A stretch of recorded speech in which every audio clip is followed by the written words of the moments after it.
नमः शिवाय। आज ज्योतिष की दूसरी कक्षा है और मैं आप सभी लोगों का स्वागत करती हूँ। आज हमारे साथ हमारे स्टूडेंट लोग भी बैठे हुए हैं, तो ये क्लास हमारी ऑनलाइन ऑफलाइन दोनों तरफ से चल रही है। कल हमने बात करी थी, आप जितने भी आज मेरे नए दर्शक हैं या आज इस वीडियो को आप पहली बार देख रहे हैं, तो आप सभी से मैं कहूंगी कि कल मैंने आप लोगों को लग्न कुंडली में जो बताया है, पहली कक्षा है, आप अगर उसको सुन लेंगे तो आज की कक्षा आपको ज्यादा जल्दी समझ में आ जाएगी।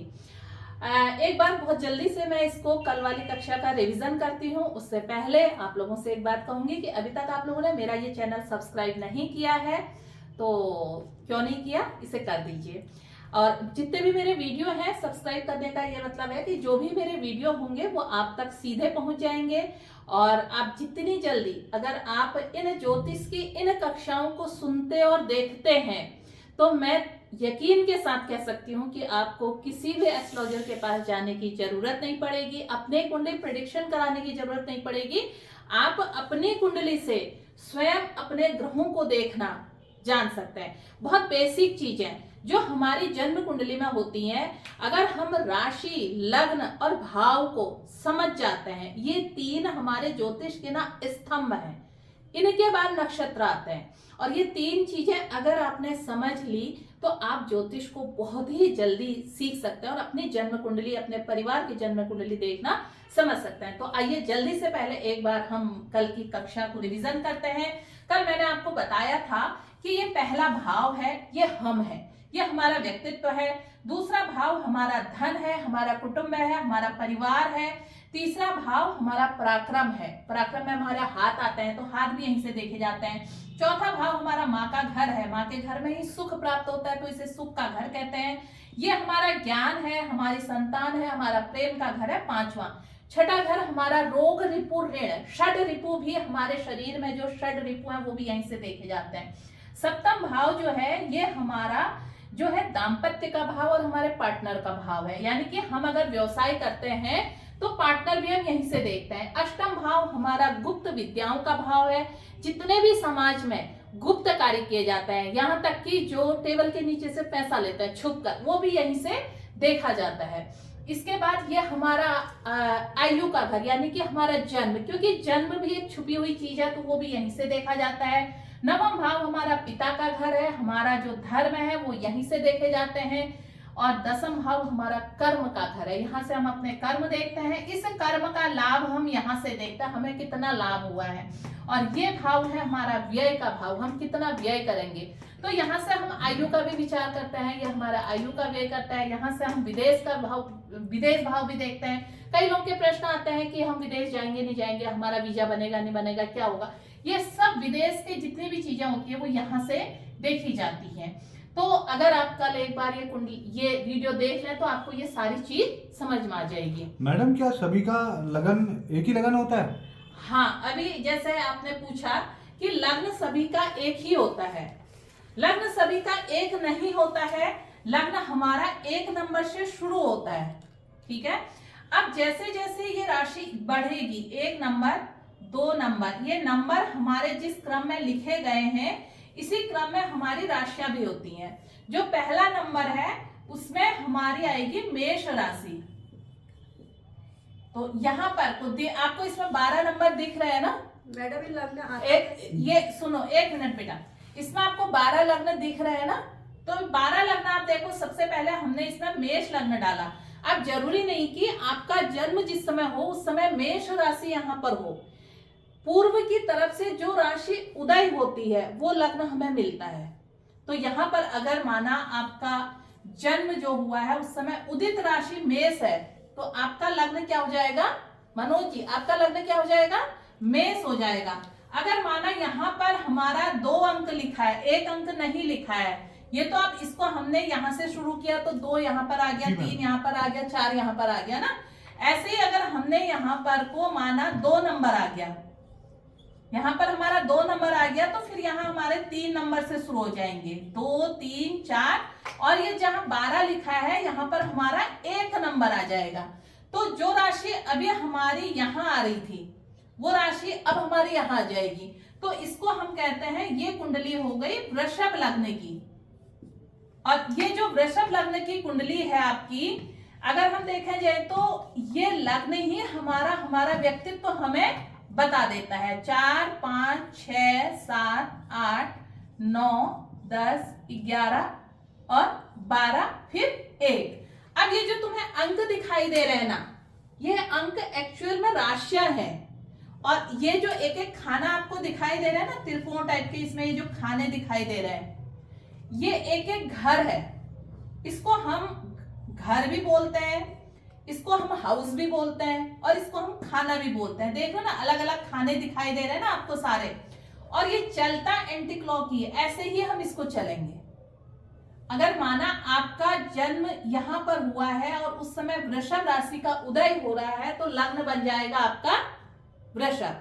अगर माना आपका जन्म के समय कन्या राशि का उदय हो रहा है, तो यहां पर आ जाएगा हमारा 6 नंबर। क्या आ जाएगा? 6 नंबर। और यहाँ 6 आया तो फिर यहाँ पर हमारा हो जाएगा 7, 8। ये क्रम ऐसे ही बढ़ जाएंगे, 6, 7, 8, 9, 10। आप कहीं पर भी अगर जन्म कुंडली खोलो, ये नंबर तुम्हें दिखाई देते होंगे ना, उसमें दिखाई देते हैं, नहीं दिखाई देते हैं? दिखाई देते हैं ना। 9, 10, 11, 12, 1, 2, 3, 4, 5। अब ये जो खाना है ना, ये भाव है। ये नंबर तो बदलेंगे, लेकिन भाव यहाँ के ये नहीं बदलते। ये पहला भाव है तो ये प्रथम भाव ही रहेगा। जैसे 6 नंबर हमारे प्रथम भाव में आ गया, इसको कहते हैं फर्स्ट हाउस। कभी भी तुम देखो, बात सुनो, तुमसे कहेंगे कि फर्स्ट हाउस, सेकंड हाउस कहते ही तुम्हारे दिमाग में ये आ जाना चाहिए कि ये सेकंड हाउस है। अगर हमने कहा 11th हाउस या एकादश भाव, 11th हाउस या एकादश, तुमने कहीं पर जब सुनते हो किसी के मुंह से तुम्हारे एकादश भाव में क्या है, तो एकादश भाव कहते ही तुमने कुछ नहीं देखना है। यहाँ भले ही अंक थोड़ी देर के लिए तुम भूल जाओ, यहाँ क्या अंक लिखा है कुछ नहीं है। ये एक ब्लैंक चार्ट मैंने बना दिया। कुंडली भी बनाते समय ऐसे बनाते हैं। ये हमने एक पूरा ये लिया और इसके हमने जो कर दिए ना 12 हिस्से कर दिए। कितने हिस्से कर दिए? 12 हिस्से। अब 12 हिस्से में हर खाने को एक 30 डिग्री का पर्टिकुलर टाइम मिला हुआ है। हर खाना 30 डिग्री का है। टोटल जो हमारे होते हैं ये 360 ही डिग्री के होते हैं। इसको जब हम 12 से भाग देते हैं तो एक खाना हमें 30 अंश का प्राप्त हो जाता है। तो हर खाना बराबर बराबर है। जैसे जैसे हमारे ग्रह चलते हैं तो वो अपनी चीजों को बदलते हैं। ये अब धीरे धीरे जब कक्षाएं आगे चलेंगी तो उसमें आपको पता लगेगा कि कैसे इनका हमारा अंश बल जो हम कहते हैं ये इतने अंश का है। हमने कहा कि हमारा 15 अंश का सूर्य है, तो यानी कि सूर्य ने यहाँ से आके अपने 15 अंश की दूरी तय कर ली। अब ये एक ब्लैंक चार्ट है, तो मैंने तुम्हें बताया ब्लैंक चार्ट में क्या होता है, हम भाव देखते हैं। तो तुम्हें ये भाव याद हो जाने चाहिए, समझ रहे हो? 1, 2, 3 इनको ऐसे ही गिनोगे। जब इसमें अंक पढ़ेंगे तो वो हमारा लग्न और फिर उसके बाद वो हमारी राशियां हैं। हमारे चौथे नंबर में कौन सी राशि पड़ी है, तो माना हमने चौथे नंबर में कहा कि ये 9 नंबर पड़ा है, तो 9 नंबर पर क्या आ गई? धनु राशि आ गई। ठीक है।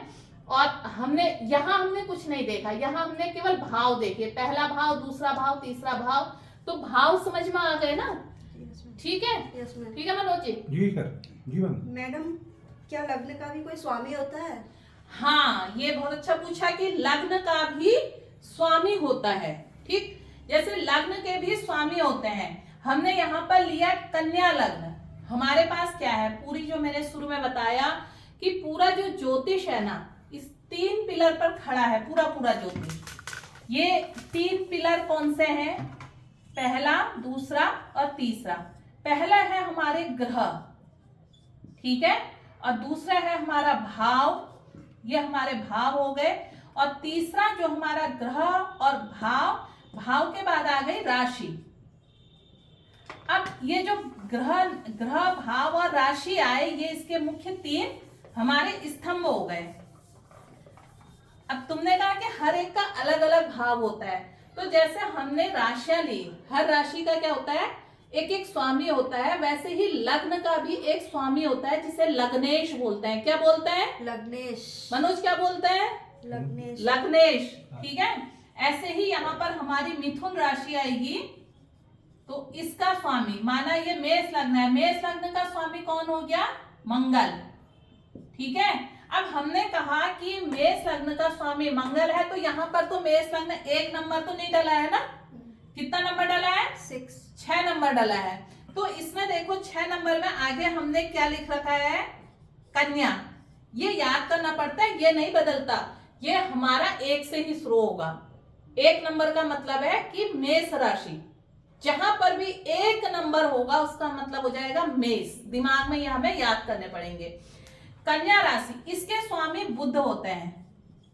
अब जो है ना, हर राशि के ये हो गई हमारी कर्क राशि, इसके स्वामी हो गए चंद्रमा, ये सिंह राशि। देखो ऐसे ये जो हमारे 6 राशियां हैं, ये यही 6 लग्न भी हो गए। ठीक, वृषभ राशि के स्वामी हो गए शुक्र। कौन हो गए? शुक्र। मिथुन राशि के स्वामी हो गए बुध। कर्क राशि के स्वामी चंद्रमा। और सिंह राशि के स्वामी सूर्य। अब अभी मैंने 6 ही लिए हैं, 6 के फिर लिखूंगी। तो तुम ये देखो कि बुध हमारा 2 जगह पर आया है। ठीक है, बुध कितनी जगह पर आया है? 2 जगह पर। एक तो हमारा 3 नंबर ये है और एक हमारा 6 नंबर पर बुध आया है। तो हमेशा 3 और 6 जहां पर भी होगा यानी कि उसका स्वामी बुध ही होंगे। अब इस कुंडली में देखो 6 नंबर हमारा लग्न में हो गया, तो ये हमारा लग्नेश हो गया। अब मैंने कहा कि तुम्हें बताया था ना कर्म भाव, कर्म भाव क्या होता है? ये हमारा कर्म भाव है। यहाँ अंक कौन सा लिखा है? 3 नंबर लिखा है। तो 3 का स्वामी हमें देखना पड़ेगा कौन है। 3 का स्वामी भी हमारा बुध है और हमारा पहला भाव ये यहाँ तो 6 नंबर में आया। काल पुरुष की कुंडली में ये 6 नंबर है। ठीक है, और हमारे अपने अगर हमने कन्या लग्न में जन्म लिया है तो यह हमारे प्रथम भाव में बुध का, हमारे जो पूरे हमारे व्यक्तित्व में है वो बुध का हमारा स्वभाव हो जाएगा। हमारा अगर बुध सही स्थान पर है, क्योंकि हमारा कर्म का कारक भी कौन है? बुध हो गया, और हमारा व्यक्तित्व का कारक भी बुध है, तो हमारे कर्म में भी बुध का प्रभाव होगा और हमारे व्यक्तित्व में भी बुध का प्रभाव होगा। यानी कि बुध के हम में आधे से ज्यादा गुण होंगे, इसलिए लग्न का सबसे ज्यादा महत्व है। लग्न जो है वो हमें हमारी सारी चीजों को बता देता है। उसके बाद तो ये लग्न के हाथ पैर उसके अन्य चीजें हैं, मेन जो है ये है, इसको हम देखते हैं, इससे ही हमारी सारी चीजें डिसाइड होती हैं। आए समझ में? यस। तो आज क्या हमने इतना सबको समझ में आया? Yes ma'am. कोई अगर कुछ पूछना हो, कोई प्रश्न और हो तुम्हारे मन में वो पूछ लो। कोई ऐसा प्रश्न हो तो पूछ लो, फिर आगे की क्लास हम फिर नेक्स्ट टाइम करेंगे। आज मैं आप लोगों के लिए जो बहुत मैं छोटी छोटी चीजें इसलिए ला रही हूँ क्योंकि बहुत सारे दर्शक जो मेरे हैं वो कहते हैं कि YouTube में हम वीडियो तो सुनते हैं लेकिन हमें ये समझ में नहीं आता है कि ये जो 6 नंबर कहते हैं, 9 नंबर कहते हैं, 12 नंबर कहते हैं, फिर कभी कोई भाव कहता है, कभी कोई भावपति कहता है, तो ये भावपति क्या होता है, ये क्या होता है। तो मैं बहुत बेसिक बिल्कुल सामान्य जैसा हम कक्षा 1 में बच्चे को पढ़ाते हैं बिल्कुल उसी तरह आपके सामने भी इन सब चीजों को लेकर आ रही हूँ। मैं चाहती हूँ कि आपको ना छोटी छोटी चीजों से बेसिक क्लियर होना बहुत जरूरी है। जब तक इस चीज में ज्योतिष हो या कोई भी विषय हो, जब तक हमारा बेसिक क्लियर नहीं होता है आप कितने ही ऊपर चले जाओ। मैं अभी आपको कुंडली, बहुत सारे तरह की कुंडलियां होती हैं। ऋषि पराशर जी ने जब मैत्री जो उनके शिष्य थे उनको ये बताया, मैत्री जी ने प्रश्न किया ऋषि पराशर जी से कि हम अपने जन्म के बारे में, हम अपनी चीजों के बारे में कैसे जान सकते हैं। तो ये सारा ज्ञान जो ऋषि पराशर जी ने दिया है अपने इस वृद्ध पराशर होरा शास्त्र में दिया है, जिसको हम एक कहते हैं ना जैसे शास्त्र है वैसे ही ये सारे ज्योतिष की जितनी किताबें हैं, खास तौर पर वृद्ध पराशर होरा शास्त्र, इसको आप जितना पढ़ लो, एक एक श्लोक के अंदर आप एक श्लोक को 50 बार पढ़ोगे ना तो आपको हर बार उसके अंदर नई चीज आएगी, हर बार नई चीज आएगी। एक एक शब्द में समुद्र है, एक एक शब्द में। तो वो सब निचोड़, वो सब पढ़कर जो मैंने अपने गुरु से सीखा है, जो मैंने इनसे सीखा है, उसका बहुत ही निचोड़ करके मैं आपको इसका बेसिक सामने ला रही हूँ।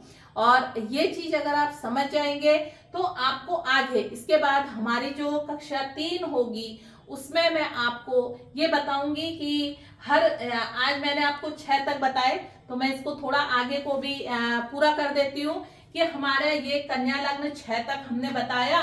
इसके बाद हमारा जो 7वीं आ जाती है वो आती है तुला राशि। 7, 8, 9, अभी आपने यहाँ तक 12 तक नंबर देखे होंगे, 11 और 12।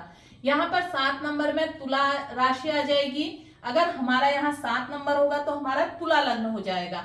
8 नंबर में वृश्चिक राशि आ जाती है, 9 नंबर में धनु राशि आ जाती है, और 10 में मकर, कुंभ, 11 में और 12 में मीन राशि। तो इनको जिस तरह से हमने ये राशि और लग्न हमने देखे और बताए, यही राशियां लग्न बन जाती हैं, और जब ये अलग अलग भावों में आ जाती हैं तो ये राशि बन जाती हैं। फिर इसके बाद आप बताओगे कि हमें कैसे पता, हम अपनी राशि को, कई बार जैसे तुमने कहा कि मैं मीन राशि की हूं, मुझे कैसे पता लगेगा मैं मीन राशि की हूं, ये हम नेक्स्ट क्लास में करेंगे। आज के लिए मैं आप सभी लोगों को धन्यवाद देती हूँ और अपने दर्शकों को भी धन्यवाद देती हूँ। आपसे इतना जरूर कहूंगी कि अगर ये वीडियो आपको अच्छा लगा, और ये हमारा सनातन शिक्षा है, सनातन से जुड़ा हुआ ज्ञान है, ये बहुत ही ज्यादा बेसिक कोर्स है, और आपको अगर एडवांस क्लास भी लेनी है तो अप्रैल से हम अपनी एडवांस क्लास स्टार्ट करेंगे, जिसमें आप हर तरह के चार्ट सीख सकते हैं। D1, D2 होरा चार्ट, दृष्टिकोण चार्ट, और उसके बाद D9 नवांश चार्ट। अगर हम D1 देखते हैं तो इसके साथ नवांश क्यों जरूरी होता है, ये सब आपको एडवांस कोर्स में बताया जाएगा। इसलिए मैं बेसिक कोर्स, जिसकी बहुत ज्यादा फीसें होती हैं, शुल्क होते हैं, वो आपको एकदम मैं YouTube के माध्यम से और अपने ऑफलाइन क्लास में एकदम निःशुल्क दे रही हूँ। इसका कोई शुल्क नहीं है, बस आपने देखना है, और आप अपने परिवार के लोगों को, अपने इसके जो भी आपके जानने वाले लोग हैं उनको शेयर जरूर कीजिए। अभी तक सब्सक्राइब नहीं किया है तो इसको सब्सक्राइब कीजिए। फिर मिलते हैं। जय श्री राम।